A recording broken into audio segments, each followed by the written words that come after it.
गीता भगवान सत्संग कर रहे थे। बहुत सारे पॉइंट्स थे सत्संग में गीता भगवान के। स्टार्टिंग जहाँ से गीता भगवान ने स्टार्ट किया वहाँ उन्होंने एक ही बात शुरू करी कि जैसे बोल रहे थे कि तुमको भगवान क्यों दिखाई नहीं देता है, क्यों तुम किसी और में कोई शिकायत रखते हो, कोई अवगुण देखते हो, कोई और बात देखते हो, बात करना बंद कर देते हो। तो बोल रहे थे बहुत बड़ा लॉस है तुम्हारी लाइफ का अगर तुम्हारा किसी के साथ भी मन मिटाव है तो। बहुत अच्छा सबक दे रहे थे स्टार्टिंग में कि तुम ये द्वेष खत्म करो, सबको प्यार की नजर से देखो और बात करके सबसे खत्म कर दो। किसी से भी मन मिटाओ तुम अपना नहीं रखो। हाँ देखो गीता भगवान बोलते हैं कि तुम बात मत करो, speech is silver while silence is gold. और कहाँ देखो बोलते हैं कि तुम बात करो जाकर के। बस एक जगह पे गुरु बोलता है बात करो, वरना तो मौन ही सिखाता है कि जहां तुम्हारा मन नहीं मानता है ना बात करने को, वहां जाके बात करो, बस एक ही जगह पे, बाकी सब जगह मौन करो। तो बहुत इम्पोर्टेंट मैसेज था गीता भगवान का कि हम सब में भगवान देख करके अपने को शांत कर दें। नेक्स्ट पॉइंट में गीता भगवान इतना अच्छा सत्संग कर रहे थे, बोल रहे थे तुम गुरु को भी भगवान नहीं देख पाते हो। मतलब जो अपनी आत्मा में स्थित है भगवान है, हम उसको भी भगवान नहीं देखते। और हम गुरु हमको भगवान देखता है पर हम उसको भगवान नहीं देखते। आदम को खुदा मत कहो, आदम खुदा नहीं है, और खुदा के नूर से आदम जुदा भी नहीं है। वो हमें भगवान देखता है पर हम उसको भगवान नहीं देख पाते जो है भगवान।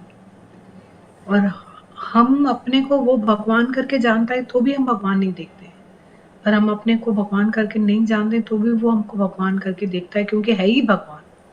आहे ही अल्लाह आदम थी tower, one God became many. एक ही तो है, वो अनेक बनकर आया है, तो झगड़ा ही खत्म है। To see God is to be God. कल दादा भगवान के इसी भगवान के आसपास कितनी बातें चल रही थी। बहुत सारे पॉइंट्स हैं दादा भगवान के, कि जैसे दादा भगवान का एक पॉइंट कल चल रहा था कि चिंतन से भोगना अच्छा। मतलब एक जो ज्ञान सुन करके गए, उन्होंने एक स्त्री को देख करके ये चिंतन किया कि ये स्त्री है, और ब्रह्मज्ञानी दूसरे जिन्होंने राइट वे से ज्ञान उठाया था तो उन्होंने उनको बचा भी लिया। नेक्स्ट डे गुरु के पास जाके उन्होंने बोला इन्होंने स्त्री को छुआ, तो उन्होंने बोला हमने तो एक पत्थर की शिला को छुआ, स्त्री को छुआ ही नहीं। उन्होंने अपनी नजर बना ली और उन्होंने अपनी नजर में द्वेष रखा कि ये स्त्री हमको छूना नहीं। तो दादा भगवान बोल रहे थे चिंता से दोनों गए, न माया मिली न राम। चिंतन ये खराब है,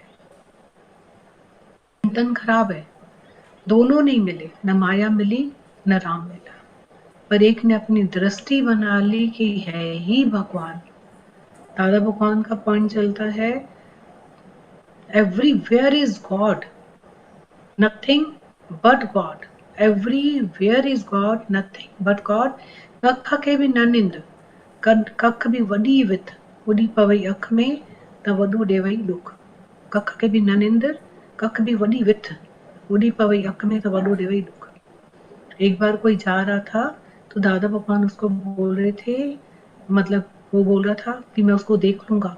अरे दादा भगवान ने बोला वो भगवान है, तुम उसको देख लोगे, भगवान को तुम देख लोगे। एक बार दादा भगवान के साथ कोई जा रहा था तो दादा भगवान ने उसको बोला, दादा भगवान के साथ कोई जा रहा था, दादा भगवान ने बोला रुको रुको रुको, भगवान जा रहा है उसको रास्ता दो, भगवान को रास्ता दो। सच में कितना बड़ा ज्ञान है। God is everywhere, everywhere is God, nothing but God. दादा भगवान का नेक्स्ट पॉइंट होता है उसी में ही, समवर्तन नहीं होना चाहिए, समदृष्टि रखो। समवर्तन नहीं, समदृष्टि। कल भी बोल रहे थे ना दादा भगवान, आप सत कि ये सब सत, जो खुद है उन्होंने वैसा ही सब बनाया है। आप सत कि ये सब सत है ही सत। जैसे बोल रहे थे ना, एक तमोगुणी भक्ति है, एक सतोगुणी भक्ति, एक रजोगुणी भक्ति है। तो सतोगुणी भक्ति में बता रहे थे ना, दिए अनेक करोड़ दिए, ज्योत एक है। जरे जरे में है झांकी भगवान की, किसी सूरज वाली आंख ने पहचान ली। जड़ चेतन में व्यापक जो है वो परमात्मा है। जड़ में भी वही है और चेतन में भी वही है ही वो। आहे अल्लाह, कितनी नियामतें बख्शी हुई हैं, कितनी प्रकृति हमारी सेवा कर रही है। रोज तरह तरह के हम व्यंजन, 4-4 टाइम गीता भगवान बोलते हैं तुम खाना खाते हो। कितना कितना शुक्राना, कितनी प्रकृति हमारी सारी सेवा कर रही है। पूरी प्रकृति सेवा कर रही है। पूरी प्रकृति कैसी खड़ी है हमारी सेवा के लिए।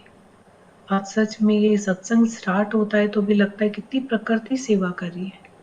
घर घर में आकर के कैसे भजन चल रहे हैं, कैसे वाणी चल रही है।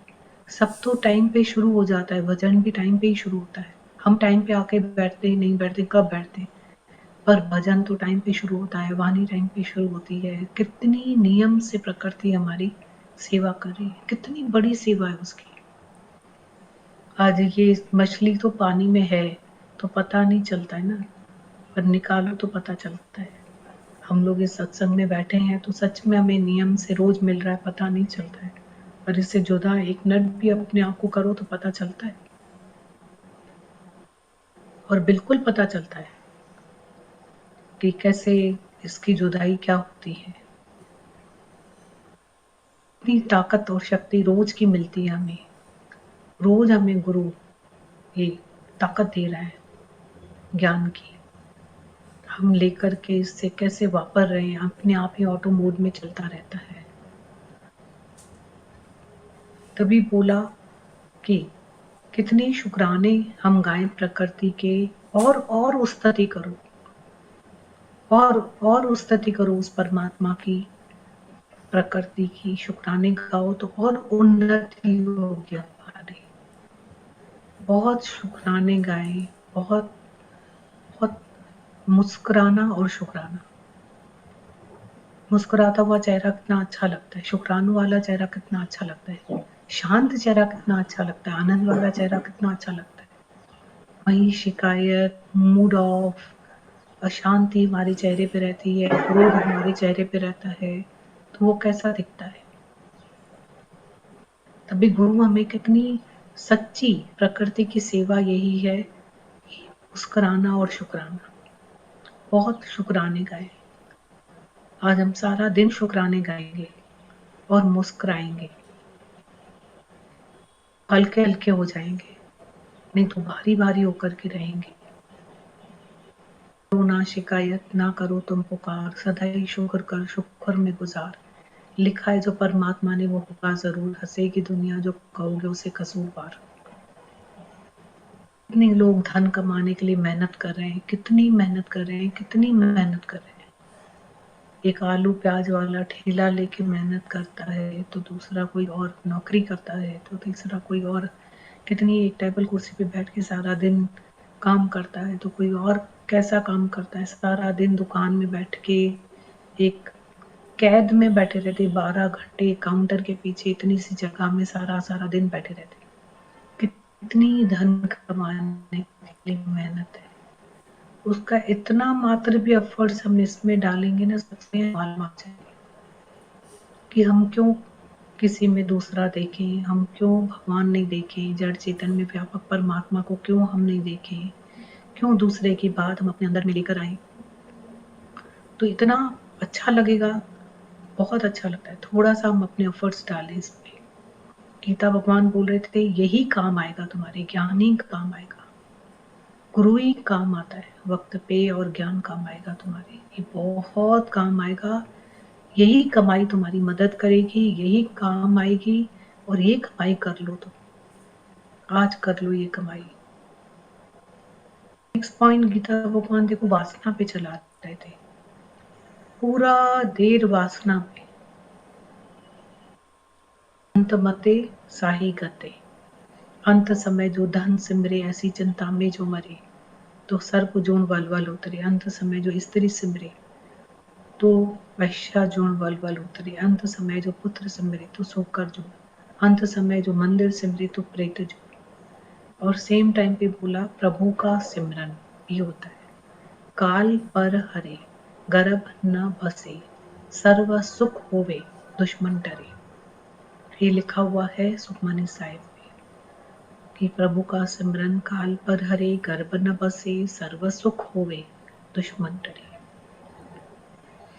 इतनी तो गारंटी आ जाती है ना, जैसे वो कल गुड़िया बोल रही थी कि मैं तो विदेह मुक्त हूँ, मेरी मुक्ति है।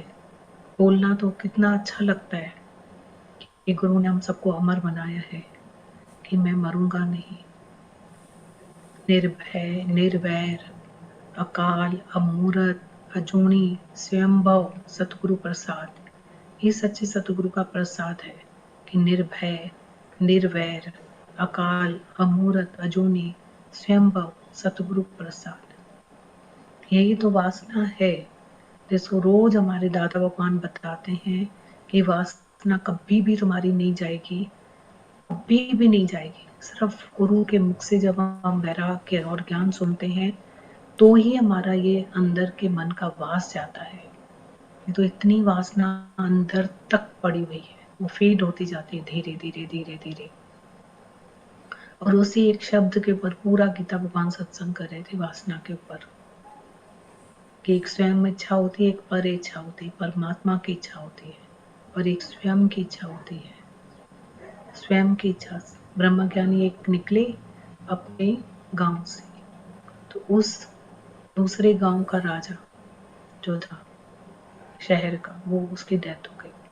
और उसने अपनी विल में लिखा था जो पहला बंदा निकले उसको राजाई पे बिठाना। अब ये तो सीधा साधा अपने रास्ते से जा रहा था तो पहला यही था, इसको सबने बोला कि तुमको राजाई पे बैठना पड़ेगा। बोला मेरे को तो मतलब ही नहीं है राजाई से। बोला नहीं, आपको चलना पड़ेगा, आपको बैठना पड़ेगा। तो ब्रह्मज्ञानी तो था, उसने बहुत अच्छे से संभाला। कुछ समय के बाद दूसरा राजा उस पर चढ़ाई करने आया, तो उसको जब ये पता चला तो उसने पूछा सबसे कि ये कैसा राजा है। बोला राजा अच्छा है, धर्मात्मा है। तो उसको बुला के बोला तुम ये राजा ही ले लो और तुम इस पे बैठ जाओ और मैं चलता हूँ। तो बोला कि ऐसे कैसे। उसने लास्ट वर्ड बोले थे, मैं दुखी नहीं हुआ था पर तुम दुखी होंगे। बोला वो कैसे। बोला क्योंकि मैं परमात्मा की इच्छा से बैठा था, तुम झगड़ा करके स्वयं की इच्छा से बैठ रहे हो, युद्ध करने आ गए थे, तो ये राजा तुमको दुखी करेगी। बोला नीचे उतर के बैठ गया। बोला मुझे भी सिखाओ कि मैं कैसे दुखी नहीं हूँ राजा ही में रह के। तो एक स्वयं इच्छा होती है, एक परमात्मा की इच्छा होती है। गीता भगवान बोल रहे थे परमात्मा की इच्छा से तुम रहो, पर तुम अपनी इच्छा मत डालो किसी में भी। कैसे हमको रीड करना सिखाता है गुरु की स्वयं इच्छा है, ये परमात्मा की इच्छा है। अब परमात्मा की इच्छा से सब हो रहा है, सनराइज हुआ है, अब ये सनसेट भी होता है। पर अगर हम सनराइज में खुश हैं, सनसेट में दुखी होते हैं, तो परमात्मा की इच्छा पे तो हम दुखी होके भी क्या कर लेंगे। तो एक जन्म है, मृत्यु है, सनराइज है जब हमारे जीवन में बच्चा आता है तो सनराइज होता है। तो जब सनसेट होता है तो वो भी हुक्म होता है, तो हम उसको बदल नहीं सकते हैं। तो ये प्रकृति चल रही है। आज देखो बरसात गई तो सीजन चेंज हुआ, हुक्म कैसे चल रहा है, ये प्रकृति नियम से यूं चल रही है। अभी बारिश, अभी देखो ठंड, पर हम अंदर जाए ना कि कौन है ये जो चला रहा है, ये नियम चला रहा है। ऐसी ही श्वासें हैं, श्वासें नहीं है, ये नियम से चल रहा है सब कुछ, प्रकृति चल रही है अपने आप ही। जितनी चाबी भरी हमने उतना नाचे खिलौना। कल भी जैसे वो डॉक्टर है, उसने भी फाइनल वर्ड्स बोले ना, जन्म और मृत्यु भगवान के हाथ में है, हमारे हाथ में नहीं है। पर बीच में जो प्रोसेस है जो हमारे हाथ में है वो हम करें, है तो भगवान के हाथ में। डॉक्टर्स भी बोल रहे हैं ना कि हमारे हाथ में नहीं है, बोल रही थी कि जिसको कुछ नहीं होता है वो क्रिटिकल हो जाते हैं, जिसको क्रिटिकल होता है वो ठीक हो जाते हैं। कुछ भी नहीं कह सकते, कह ही नहीं सकते हैं। वहां देखो ऐसी ऐसी तबीयत वाले ठीक होके घर चले जाते हैं, कोई ठीक होते हैं जैसे कि वो धरती बुलाती है और वापस ही नहीं आते, पता ही नहीं चलता है। तो बोला जीवन और मृत्यु तो भगवान के हाथ में, हमारे हाथ में नहीं है, और जो हमारे हाथ में सेवा हम वो करें। इतनी चाबी भरी राम ने उतना नाचे खिलौना। कितना बेवफा जगत है, कितना बेवफा। बेवफा शब्द ही नहीं है, मीनिंग नहीं आता है बेवफा में। अभी आकाश से बात हो रही थी, इतना सा बच्चा मुझे बोलता है कि दीदी शरीर जो है ना वो बहुत बेवफा है, बहुत बेवफा है। उसको बोल रही थी तो व्हील चेयर पे बाहर जाता है, बोला नहीं अब नहीं जाता हूँ। थोड़ा सा ये ऐसा चल भी रहा है कोरोना का, और दूसरा मैं बैठ भी प्रॉपर नहीं पाता हूँ, वीकनेस बहुत है, तो कहीं लगता है गिर ना जाऊं। सेंसेस कितने बच्चे में, माइंड देखो, मेंटल स्टेट देखो, दिखाई देता है उस बच्चे को देख करके कि 98% यू आर मेंटल, 2% या फिजिकल। शरीर देखो तो पूरे बॉडी में एक भी चीज हिलती नहीं है उसकी, और इतना वीक। और मेंटल स्टेट देखो, ऐसी बातें करता है कि पूछो ही नहीं। बोलता है शरीर जो है ना बहुत बेवफा है। बोलता है हमको समझ लेना चाहिए कि शरीर बेवफा है। जब अपना ही शरीर बेवफा है तो दूसरे की बेवफाई का अफसोस क्या करेंगे जीवन में। इसने वफा किया, उसने बेवफाई की, अपना ही शरीर बेवफा है। ये वर्ड्स कितने अच्छे लग रहे थे कि गुरु कितना हमारा महान और बड़ा है, कि किस किस में क्या क्या डाल देता है। इतने शुक्राने गा रहा था, मैं उठ गया हूँ, मैंने चाय पी ली है। बहुत क्या जीता है, जीवन जीता है वो, एक एक श्वास जीता है वो बच्चा। कितना सीखने को मिलता है एक एक से, बहुत है।